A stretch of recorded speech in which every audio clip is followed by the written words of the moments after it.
More last-minute NFL heroics. Larry? Clearing and chilly overnight, mostly sunny and cool tomorrow. Marty? We'll have local reaction to the day after. Dean? Kroger workers get a new contract offer. Details of that story and others coming up next right here in the 21 Alive newsroom.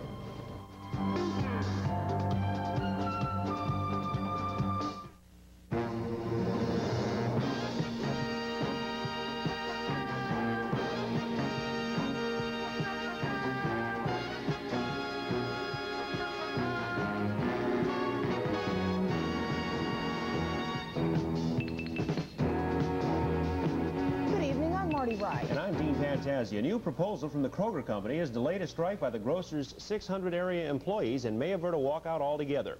United Food and Commercial Workers officials told us tonight they will not strike and that a new and substantially different wage package has been put forth by the company, a package they are recommending that the workers accept.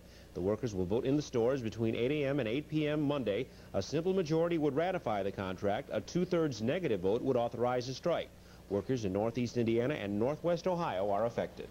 Blackford school teachers say they will ignore letters received this weekend ordering them back to work and will remain off the job tomorrow morning. The teachers are in the fourth day of the first strike by Indiana school teachers in 4 years. Money remains the prime issue in the walkout by the 180 teachers involved. Striking Greyhound employees today started voting on the company's latest contract offer. The union officials have recommended a thumbs-down ballot on the proposal that reportedly would cut wages about $40 a week. Negotiations on ending that strike have been suspended until the vote is complete. Results are expected on November 29th. Meanwhile, Greyhound officials nationally are pleased with the number of riders they've had since they started limited bus service last week. But here in Fort Wayne, it appears Greyhound service for Thanksgiving holiday weekend will be non-existent. Greyhound's Fort Wayne manager, Mary Keener, says she is still waiting to hear about the resumption of service here, which would allow her to recall 7 laid-off employees. Smoke from exploding Israeli bombs were seen in the mountains overlooking Beirut today as waves of Israeli warplanes struck targets in the Syrian-controlled mountains. Israel confirms the loss of 1 warplane shot down near the edge of Beirut during the bombing, the first air loss since July of last year. Israel says the attack on Palestinian bases was in retaliation for guerrilla attacks against its forces in southern Lebanon. Just hours after the attack, the Israeli Prime Minister vowed to fight the terrorists in Lebanon in any attack against Israel. It is estimated that 75 to 80 million people watched the ABC movie on nuclear war the day after tonight. Some of them watched in their own homes, some in groups such as at IPFW and St. Francis College, and discussions on the Holocaust both preceded and followed the movie. Several groups around the state and nation plan protests tomorrow over nuclear arms. 21 Alive's Keith Edwards will have a report on local reactions later in this newscast. And coming up, we'll see what the new $4 million botanical garden downtown looks like. Our local Seifrid's potato chip plant has increased its pretzel market from 3 to 34 states in the past year. Because of this, the plant will be expanding its facility. Plant manager Joe Seifert told 21 Alive they will be adding a 12,000 square foot addition to the plant on Lima and Progress Roads, where it will double its current pretzel making operation. Seifert says the expansion is the first part of a multi-phase buildup that will add 20 jobs. The new facility will be complete next spring. The first resolutions for action by the Indiana legislature have been filed in advance of the upcoming short session in Indianapolis. At the top of the list is a calling for a state lottery that would need passage of both houses and a voter referendum. Other measures call for the state to encourage the use of generic drugs, business tax credits for daycare centers, and requiring schools to fly the Indiana state flag. After 2 years in the making, the Follinger-Fryman Botanical Conservatory has become a reality and was opened to the public this afternoon. The $4 million facility is made up of 3 houses: the Tropical House, the Arid House, and the Showcase House, where plants will be rotated to match the seasons. The conservatory is one of only a very few in the country that's located in an urban area, but Park Department officials say that's the beauty of it. It is unusual. Yes, it has been designed to fit right into the urban fabric of downtown, and I think it has many advantages as well as some of the disadvantages. Of course, disadvantages being the shortness of sight in the area. We don't have the outside display area that we would have, for example, at a park. The advantages is it just becomes one of the components, and it's a major component, we think, of the renaissance of downtown Fort Wayne. The facility will be maintained by a limited staff and volunteers. Over 3,000 people toured it during its first day today. The Park Department has placed admission fees at $1.50 for adults, 75 cents for children 12 and under. High Strong winds on the edge of a cold front that swept through Indiana today did some heavy damage in the Lafayette and Rensselaer areas. The roof off a Lafayette shopping mall was ripped off and some apartment buildings in Rensselaer were damaged. A wind alert posted for this area never did appear. The storms had died down by the time they reached our area late this morning. That cold front did apparently not much difference to us. Larry says mild temperatures are forecast for most of the week. His forecast is next. Kind of a dreary day today, but hopefully things will brighten up by tomorrow. If you like sunshine, tomorrow looks really good. Keep them warm. Yeah. I like it warm. Well, and temperature is unseasonably mild for this time of the year right up through Wednesday, it looks like also. Had a high today of 61 degrees. Right now we have 44 degrees under a clearing sky. The wind from the southwest at 16 miles an hour. The relative humidity, 79%. The barometer reads 29.62 and steady. And precipitation, mostly early in the day today, was about 0.15 of an inch officially out at Bear Field. Temperatures of this hour around the tri-state area, generally in the 40s, as you can see. As I mentioned, we have 44 degrees. And the cloud cover over our tri-state area pretty well clearing up at this hour. As you can see, most of Indiana has clear skies right now. A little cloudiness lingering up in a portion of northern Indiana. It may slide over us a little bit over the night, but basically clear skies tonight and a lot of sunshine during the day tomorrow is what we can look for. Western Ohio is also clearing up. However, the rest of the nation, particularly the western portion, had a little problem. I'll step out and show you here. This blue area is a winter storm warning in effect for the Sierra Nevada mountains and a portion of Nevada, also in Utah. Then the red boxes, those are travel advisories in portions of the west where they've already had a lot of snowfall, so travel conditions are rather difficult over that way right now. And closer to home, we've had some high wind warnings in effect for the Great Lakes area. Lake Michigan and Lake Superior have gale warnings in effect along it. And northern Ohio had a high wind warning in effect earlier this evening, but that's pretty well died down. The precipitation areas, well, some snowfall up in portions of Minnesota, rainfall from the New England area down along the eastern seaboard into northern Florida tonight, and out in the western United States, as you can see, a lot of snowfall and some rainfall scattered around that region. And once again tomorrow, rain and snow scattered around the western half of the nation, while to the east of us, well, there'll be some snowfall from northern Minnesota up into Canada and rainfall from New England down along the eastern seaboard once again down into northern and central Florida. And as far as temperatures tomorrow, well, look at this, will you? Readings in the 20s, 30s, and 40s throughout a good portion of the western half of the nation tomorrow, while the eastern half's looking for 50s, 60s, and 70s. And Indiana will basically get in on those 50 readings tomorrow. In fact, overnight, what we can look for is a rather chilly 38 degrees under a clear sky.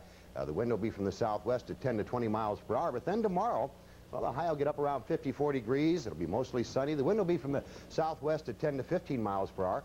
Sunrise in the morning, 7:35 a.m., sunset, 5:18 p.m. And then going into Tuesday, well, how about partly sunny? Low 41, a high of 60. Wednesday, cloudy, a high of 61 degrees. And then Thanksgiving Day, Thursday, looks like cloudy with a high of around 50 right now, and perhaps a chance of rain, but we'll leave it up to Jay Walker during the week to kind of clue you in on Thanksgiving Day. In other words, if it's bad, blame him. Exactly. You're not. This is no dummy. Marty? You're right. Earlier tonight, ABC and WPTA presented the day after a movie depicting the effects of a nuclear strike on Kansas City and the surrounding area. The story put viewers in the middle of this community before, during, and after the attack. Keith Edwards takes a closer look at the movie and its controversy. Nuclear war. A whole bunch of people get into a war, and well, one side wins and one side loses, and a lot of people get killed. It's when all kinds of people fight back and forth. Okay, do you think anybody would survive that fighting? No. The 2-hour and 15-minute drama was viewed by millions, and tonight a group of people got together at St. Francis College. Here are some reactions to the movie. Made me more aware of where things are with the nuclear missiles, why people are protesting, and I have mixed emotions right now. I think the movie is designed to really frighten us into going into a nuclear freeze.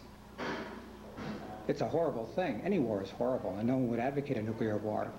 But I think if we were to do this unilaterally, we'd invite just what we saw. Any movie that truly depicts what could occur certainly is going to get people to thinking, and I think that that's the main thrust of any of these pictures or movies. It was ABC's hope that the day after would inspire the nations of this earth, their people and their leaders, to find means to avert the fateful day. But some experts believe the scenes of horrifying destruction were not helpful or educational for young people.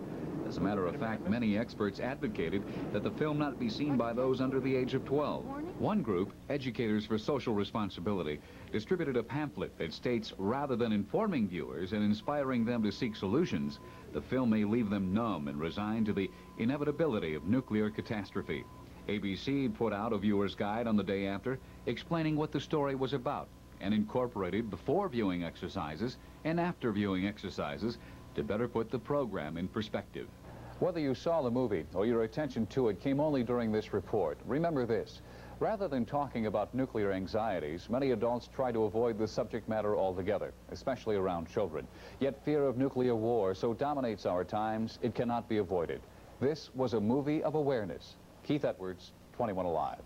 A warm welcome for some high school heroes. Part of a very busy day in football that included some good news for Indiana State and another milestone for Walter Payton in the NFL today. More when we come back. The Liberty Bowl still wants Notre Dame even though they lost. The invitation continued today. Notre Dame players voted on it. We still don't know how they voted, and they'll tell us tomorrow. The NFL race is tightened up today with tight finishes all over the league and some miracle plays and comebacks. In Buffalo, there are short tempers. 3 fights. This one started by Buffalo saw 4 players get kicked out of the game. The LA Raiders seem to have things well in hand in this game when Jim Plunkett goes back, rolls right, and passes 24 yards to Todd Christensen for a 24-3 Raider lead. But Buffalo struck for 3 touchdowns in 6 minutes to tie it. Matt Koffler goes 29 yards to Perry Tuttle for the equalizer in the 4th quarter. But LA holds the ball for the last 4 minutes. Chris Barr's 32-yard field goal makes them 27-24 winners. Here's the real prayer answer of the day. Atlanta and San Francisco, no time left. The Falcons out of field goal range. Steve Bartkowski just throws it up. Somehow Billy White Shoes Johnson gets it and gets into the end zone. The Falcons pull out a 28-24 win over the 49ers. Watch White Shoes. Love this dance. This is the great dance around. In Tampa, just awful weather, but the Bears run well. Matt Suey for 112 yards, 2 on that touchdown dive. The Dado belonged to Walter Payton. He gains 106 yards and ups the Chicago lead to 14-0 with an 8-yard dash up the middle in the 2nd quarter. In the 3rd, this short gainer pushed Payton past O.J. Simpson, and in the 3rd place on the all-time NFL career rushing list is 11,237th yard. He added to it later with a 3-yard score. The Bears ran all over the hapless Bucks in the mud and the rain, 27-0. Pittsburgh begins the day with a 7-game winning streak, but it's Minnesota with a 14-7 lead in the 3rd quarter when Steve Dills connects with Tony Galbraith from 6 yards out. Benny Ricardo ups that to 17-7 with a field goal coming up here from 39 yards away. The Steelers try to come back in the 4th. Cliff Stout will set it up with a bomb to Greg Hawthorne that puts the Pittsburgh Steelers very deep in Viking territory inside the 20. Stout finds no one open, so he'll take this one in himself, but Pittsburgh will score no more on this day, and the Vikings win it 17-14. It was Miami over Baltimore. Cincinnati behind Ken Anderson's 3 touchdown passes beat Houston. Cleveland intercepted 5 New England passes and beat the New England Patriots. Butch Wolford carried 43 times for 159 yards. That carry mark an NFL record. The Giants beat Philadelphia. St. Louis easily over San Diego. Dallas never trailed. First time that's happened all year, and they walked all over Kansas City. Ed Murray's field goal from 37 yards out in overtime gave Detroit a win over Green Bay. Denver beat Seattle, and Washington had no problem with the Rams. The city and area made its high school football heroes welcome at home today after their successes or near misses of the past 2 nights.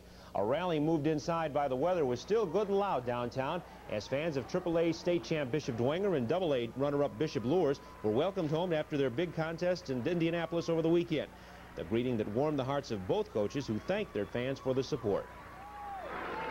It's very hard for somebody to break through, sort of break the ice and bring something back, and now the SAC schools, the other 9 who we have the utmost respect for, they share this with us today. It was really a neat thing to see the community come together and pool all its resources in terms of backing its 2 state contenders here, and that was a really neat thing to experience, and we would like to express our appreciation. Meanwhile, once again they cleared the streets in Churubusco and packed everyone in the gym for one final salute to the Class A state runner-up Eagles. Coach Rick Lightfoot handed the trophy won by the 11-3 Eagles Friday night in Indianapolis, with their fans giving them one more good loud salute. Indiana State today received a bid to the college football 1AA postseason playoffs. The Sycamores will host Eastern Illinois, a team they beat earlier this year, Saturday in Terre Haute. The winner of that game would play Southern Illinois. Good news from Toledo tonight. Mike Clark's goal with 40 seconds left in overtime, his second of the game, gave the Comets a 4-3 win over the Diggers and kept the Canes at a three-way first-place tie in the IHL. The teams they're tied with both won tonight. Milwaukee beating Flint 9-6 and Peoria over Muskegon 4-2. In other games, Minnesota knocked off the Blackhawks in the NHL. In overtime, it was Philadelphia over Pittsburgh. Also in overtime, the Rangers beat Quebec, and Vancouver's a second-period leader on the Los Angeles Kings. In auto racing, Bill Elliott won today's Western 500, the final Grand National race of the year. Benny Parsons was second, Neil Bonnet third, and a ninth-place finish by Bobby Allison won him the season point title. Rack up another tennis title for John McEnroe, who's playing super these days. Today, McEnroe breezed past Gene Mayer in the finals of the $750,000 European Champions meet in Antwerp, Belgium. McEnroe won at 6-4, 6-3, and 6-4, and this time both players argued with the officials on the calls. Here are this week's Bowler of the Week award winners, all to get plaques from the Classic Company. Jim Edmonds with a 254 at Georgetown topped his average by 101 pins for the men's award. A 255 by Myrna Bensky at Kendallville Bowl is 91 better than her norm. She's women's winner. A tie among the boys, Dwayne Akers 232 at Kendallville, Todd Meeks 243 at Key, both 98 over average, and Kim Watson with a 182, 60 over her average at Little Turtle for the girls award. Tonight's numbers in pro basketball. Who is the all-time per game scoring champion in the NBA for a career, the highest per game average scorer in NBA history? Marty? Thank you, Dean. For those of you that haven't purchased your turkey yet for the Thanksgiving holidays, we have a few tips for you from one of the best turkey experts in our area. Gobbler's Retreat in Columbia City will have processed more than 50,000 turkeys before the big day. And they say turkeys overall are of exceptional quality this year because of the dry summer and mild fall. But experts say there are a few things to consider when picking out that bird. We specialize in 14 to 18-pound hen turkeys, which are very nice and broad and very meaty. I think most of the industry, you cannot get that size turkey. And they will sell you a light tom, which has a lot more bone in it at that age. We don't sell toms less than 18 pounds. And so this is one of the talking points that we have, and this is what we gear up our market for. Arnie says the best time to purchase the turkey is a day or two before Thanksgiving. It can be kept in your refrigerator until it is time for cooking. And we'll be back to take a look at the week ahead in just a moment. And now with a look at some of the stories you will see this week on the 21Alive newsroom is our managing editor, Dave Smith.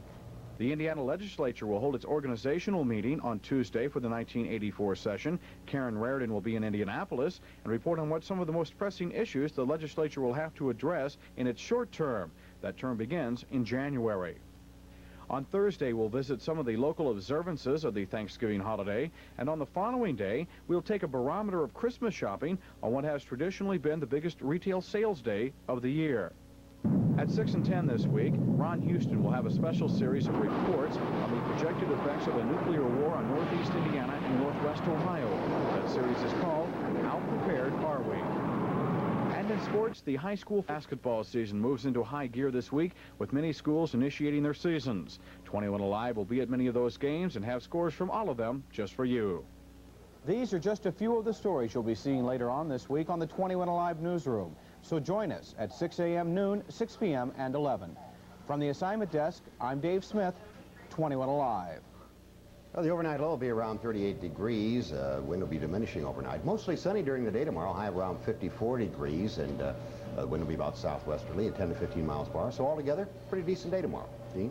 And the answer to tonight's sports stumper, Wilt Chamberlain. Who else? 30.4 points per game, the all-time leading career per game NBA scorer. We wish you a good Thanksgiving holiday and hope you'll see us here next weekend.